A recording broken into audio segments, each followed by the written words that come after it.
Cattle owners at Agogo say they are ready to comply with the directives to evacuate their animals from Agogo land.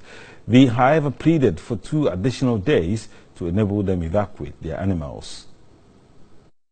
About 200 police and military personnel were deployed at Asante Achim Agogo yesterday to enforce a court ruling which ordered for the evacuation of cattle from Agogo. And the Agogo Divisional Police Commander who led the charge did not mince words, urging his men to be ruthless. Are the Fulanis better than us? Can they shoot better than us? Can they do the military and police job more than us? They say they are guerrilla tactics, they are guerrilla fighters, and they are going to ambush you and shoot you. Please, I beg you in the name of God, nobody should die in the bush as a police or soldier or whatever. We are going back with our number and come back with our number. And to be safe, if you see anybody holding arms want to attempt you, please don't waste time. The Operation Cow-led team is expected to have so far shot and killed over 100 cows in the area. One of the cattle owners at Agogo, Alhaji Adam Ahmed Madi, says most of his colleagues are ready to comply with the evacuation directives. They kill about almost 79 of my animals. Now the remaining ones with the babies are the ones we are appealing to them. They should just give us, even if it's 2 days, 3 days, to move them from Agogo land.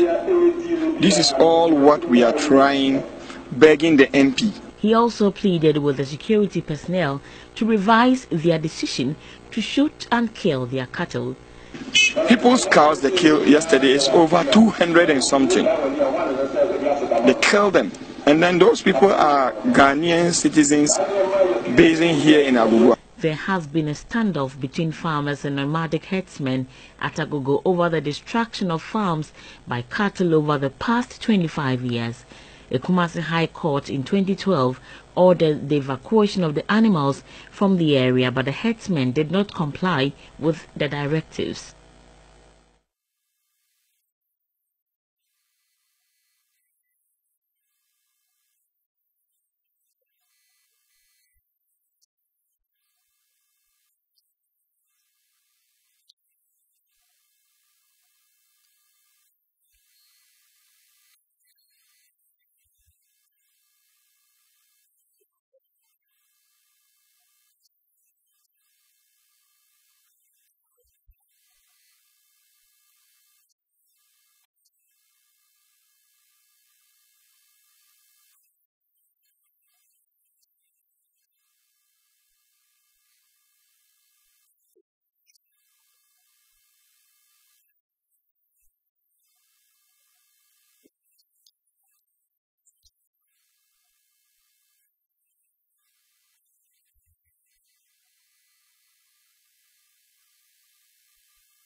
Hey,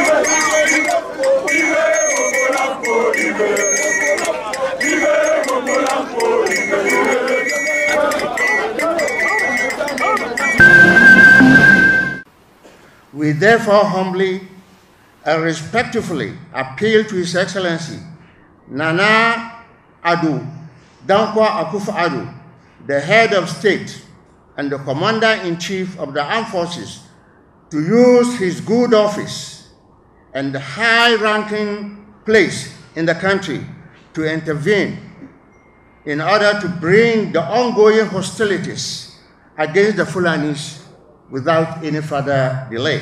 We equally wish to appeal to His Excellency to ensure that adequate compensations are paid to the innocent victimized Fulani families who have lost their cattle during the said joint operation and other atrocities.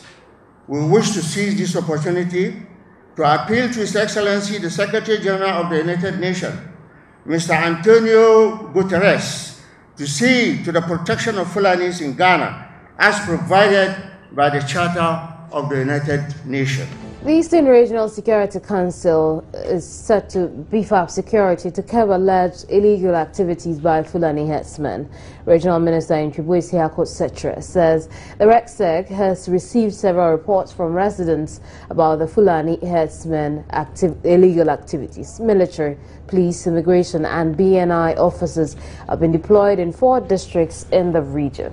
The district includes Kwewu East at Drebiase, Kwewu South at Tiase, Kwewu North and Donkokurum, as well as Fantiakwa at Begro.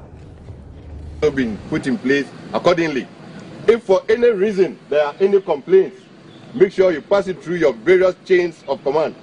Let us know about it, and then the minister will make sure that he addresses them. Are we clear? Yes, sir. Medical conditions there have also been taken care of. But as you are going out there, watch out. That is not a city that you are going to live in. You are not going to have 24/7 light. You are not going to have hot water bath. You are not going to lie in jacuzzis. But as professionals, we have been trained to endure all and make sure that we execute our tasks professionally. From here, you are going to move to our various locations under our various commanders. Fantiakwa, you will go straight. Our friend Plains North and South, your bases have used their cattle to go and destroy farm lands, and in the process, beat up, rape, and shoot. In fact, we have had about 5 shootings, some of them dead, within the couple of months that we are talking about. And that is why we have put this Operation Cowleg in place. I've told you that there have been several consultations. The military high command has sanctioned it. The government itself has sanctioned it, the national security, and the regional coordinating council, together with the police and other services leaders. The task is simple: ensure peaceful coexistence.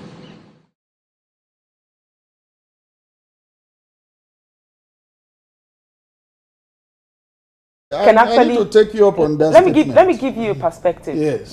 The state government or the governors can actually give lands for ranches, but is the federal government also concerned about the kind of consultations that may have gone on between the state government and the people living in those communities who have ancestral attachment to those plot of lands?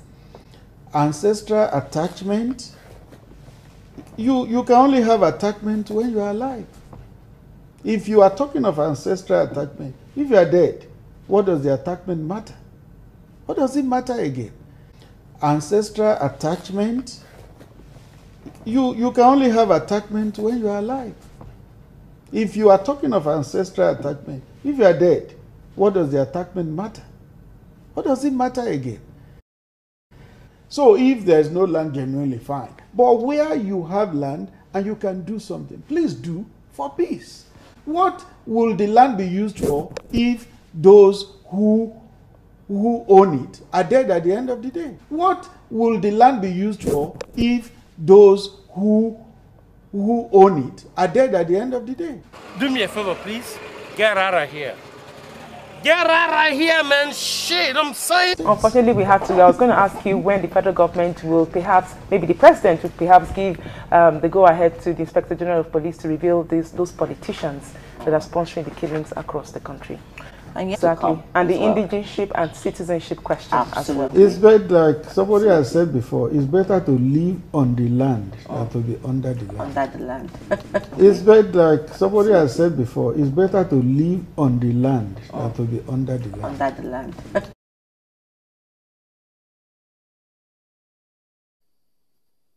Well, Ibrahim Abdullahi is the National Assistant Secretary of the Miyetti Allah Cattle Breeders Association.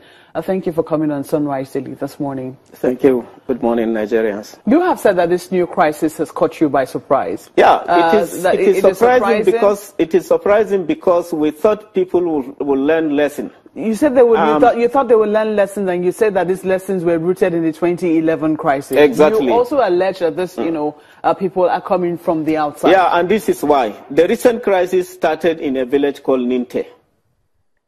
A farmer. Not Godogodo. Ninte, yeah, in Godogodo Chiefdom. The village, the actual village is Ninte. Okay. In Godogodo Chiefdom. What really happened was that a farmer decided to go and farm along the stock routes, or to block the stock routes. And these stock routes were not even local stock routes, international stock routes.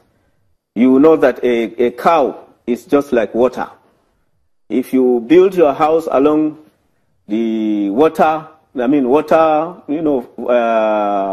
passage point, when there is flooding, you know what will happen.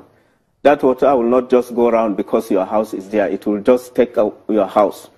The same thing, we have well-established, well-documented stock routes that have traversed the entire African continent. You can start from the Central African Republic, crossing Cameroon, Nigeria, into Benin Republic without even asking the cow, without even going in front of the cows. You just follow them, they will take you there. So a farmer decided out of his, I don't know, we call it mischief or whatever, to farm in that area, and an argument ensued between him and a pastoralist who was plying that route. And it resulted into fight. Two of them got wounded. The Ardo of the area, the Fulani leader of the area, took two of them to the hospital and paid the bills. When these stories spread, some youths within Ninte decided to retaliate. They killed that Ardo. They set him ablaze. They burned about 76, nomadic settlements. And that was the beginning of this crisis. So what we are saying is that we did not learn any lesson. Afterwards, people started blocking roads, killing people. People started blocking international stock routes. While we were trying to resolve 2011 crisis, appealing to those people that were affected, you are killing more people, That's why I said we have not learned any lesson from 2011. So you do believe that there has been some quarrel, and that is what is at the bottom of this particular crisis? Of course.